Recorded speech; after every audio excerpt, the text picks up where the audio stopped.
আসসালামু আলাইকুম সম্মানিত সুধী, আশা করি সকলে ভালো আছেন। তো আমার সামনে দেখতেছেন 4 জাতের ঝিঙ্গার বীজ। ঝিঙ্গার বাংলাদেশের যে ভালো ভালো জাত আছে সেগুলো আমাদের কাছে আছে। প্রথমে দেখতেছেন এটা হচ্ছে আপনার মালিক সিডের সুরেখা। সুরেখা ঝিঙ্গা 50 থেকে 55 সেন্টিমিটার পর্যন্ত লম্বা হয়। 50 থেকে 55 সেন্টিমিটার মানে 2 ফিটের একটু কম। 60 সেন্টিমিটার হইতেছে আপনার 2 ফিট। হ্যাঁ, ফলের রং আকর্ষণীয়, গাঢ় সবুজ। 50 থেকে 52 দিনে ফসল সংগ্রহ করা যায়। এটা অনেক ভালো একটা ঝিঙ্গা, লম্বা লম্বা সাইজের হয়। তারপরে দেখতেছেন খুবই জনপ্রিয় একটা জাত, মোটা মোটা এবং লম্বা, বেশি মোটা না, মানে সাইজ খুব সুন্দর। সেটা হচ্ছে আপনার ইস্ট ওয়েস্ট সিডের মহাবীর। মহাবীর খুবই জনপ্রিয়। হ্যাঁ, তারপরে আছে হচ্ছে আপনার লাল তীরের হিরু। হিরু এবং সুরেখা খুব বেশি পার্থক্য নাই। এটা হচ্ছে আপনার প্রায় 2 ফিটের মতো লম্বা হয় এবং প্রচুর পরিমাণে ধরে। তারপর আছে হচ্ছে আপনার অসীম। এটার সাথে বাকি তিনটার পার্থক্য আছে। এটা হচ্ছে আপনার 1 ফিটের মতো লম্বা হয়। আমি বৈশিষ্ট্যগুলো একটু পড়ে শোনাই। দিবস নিরপেক্ষ জাত, মানে বছরের যে কোনো সময় চাষ করা যাবে। তারপর হচ্ছে গরম ও বর্ষা সহনশীল, লম্বায় 30 থেকে 35 সেন্টিমিটার। 30-35 সেন্টিমিটার মানে 1 ফিট বা তার থেকে সামান্য বেশি।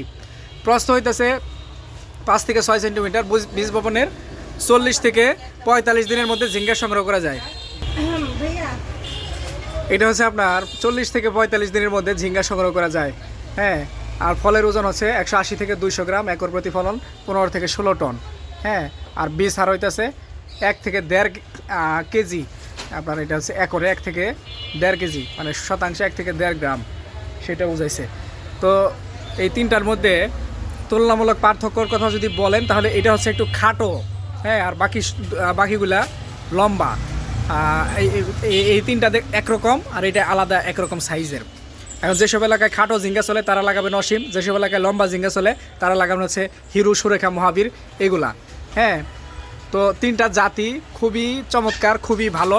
আপনাদের যদি এই ভালো জাতের ঝিঙ্গার বীজের প্রয়োজন হয় আমাদের কাছে অর্ডার করতে পারবেন দেশের যে কোনো জায়গা থেকে।